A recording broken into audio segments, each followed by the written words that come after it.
गोरखपुर बगले में पड़ल का। हाँ जाए के कल प्रोग्राम वो है। हाँ होर्डिंग और पोस्टर किसी का भी आ सकता है कभी भी, लेकिन ये नहीं कि शिव नाम रखने से शिव कोई नहीं हो जाता।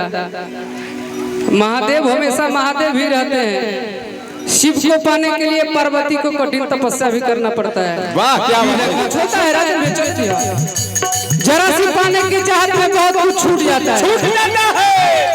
नदी का साथ देता हूँ समंदर रूठ जाता है। प्यार लिखने और पढ़ने में आसान लगती है। क्या बात है ब्यासी। प्यार को निभाने में अच्छो का पसीना छूट जाता है। चढ़ल मौरी उतार देली मुड़िया से, चढ़ल मौरी उतार देली मुड़िया से। दिल ना लगाई भूकबो गोरखपुर के गुड़िया से, दिल ना लगाई कबहू गुड़िया से। दिल ना लगाई भूकबो गोरखपुर के गुड़िया से। दिल ना लगाई कबहू गोरखपुर के गुड़िया से।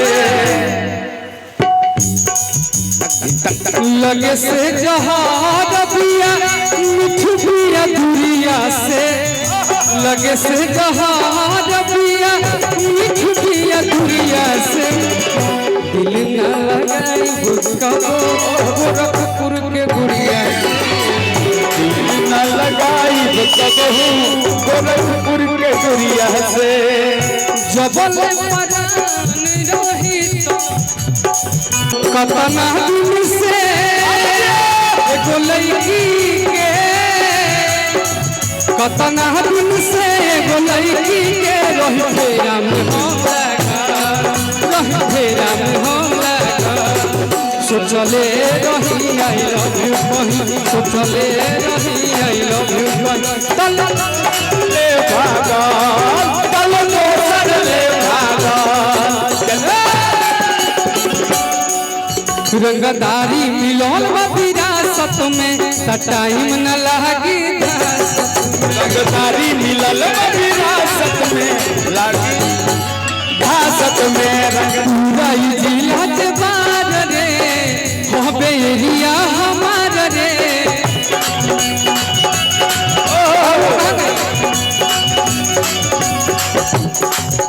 मचा पूरा जीवन तोर सासत में।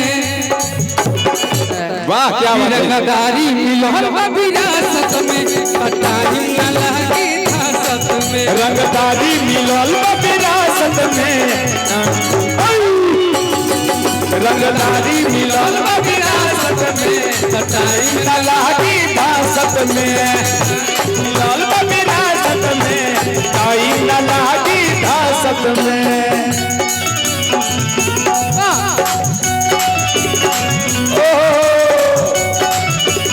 अरे जियो राजा। ना ना ना ना ना रे ना रे ना रे ना ना ना ना ना रे ना रे। क्या बात है। ये जांगरा को मंच तक लाने का काम करेंगे। मिलल विरासत में टाइम न लागी भासत में। रंगदारी मिलल विरासत में टाइम न लागी भासत में। एक बाद आप लोग के जिनकर इंतजार बा पहले उनकर कार्यक्रम होके के जाए, और बाद हमने के टाइम मिली तो फिर दोबारा सुनावल जाए। मंच समय कम ही देना चाहिए। एगो हमारे हलचल भी गाना गावेले यही जबले परान रही तन में, उहे रही है हमारा जहन में। जबले परान रही तन में, तुम प्यार कहने पड़ू ना। परान रही तन में, जबले परान रही तन में।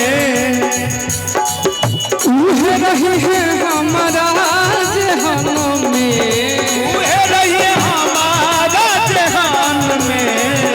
और ये मेरी एक दोस्त है, मैं तो खुल के बोलता हूँ। ठीक है, बोलिए। उनके लिए हाँ, तू ही रहबू हमारा जहान में, तू ही रहबू हमारा जहान में। तोहर याद आई कबहू न छूटी हो, जबले रतिया न उठी। या न छूटी हो, जबले या रतिया न उठी।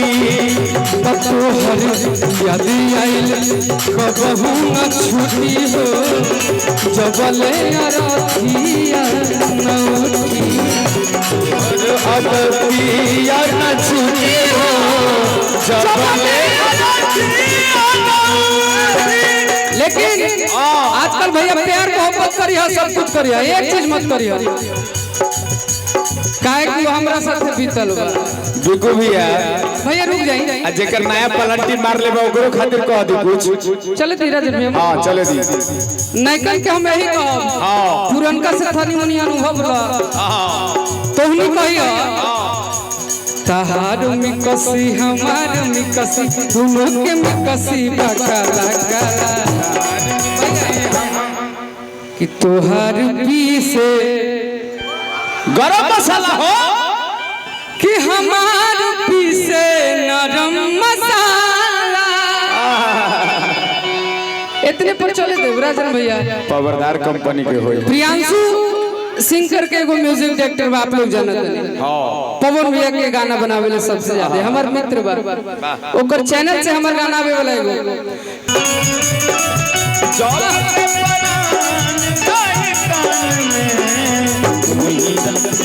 याद आई कबहू न छूटी हो, जबले रतिया न उठी। याद आई कबहू न छूटी हो, जबले रतिया न छूटी। काहे भिखारी भैया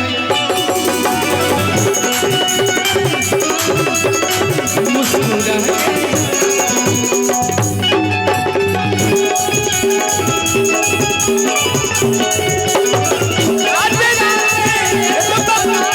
हम जिएंगे किसके लिए,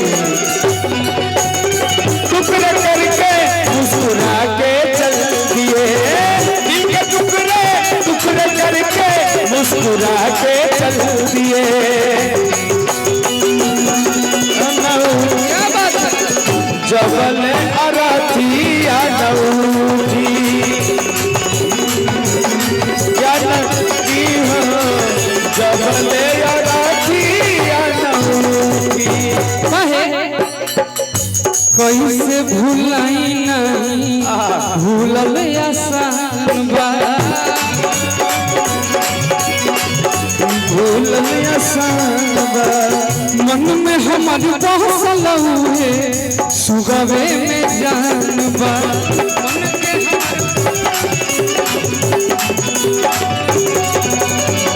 तू कहीं जाके खिलाइए क्या मिला हमारे विपिन चाचा, बहुत बढ़िया भोजपुरी के मंच घोषक अजीत हलचल जी के छोटका चाचा लगे। कैसे भूलाई नहीं भूलल आसान बा, बाबा भूलल आसान बा। मन में हमारी बसल हुए सुगवे में जान बा।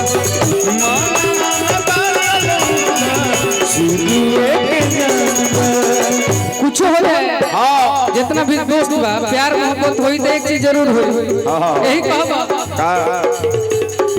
तोहरे नाम लेके और की जागी औरी सूती हो। तोहरे नाम लेके जागी औरी सूती हो, और कित जबले रतिया न उठी।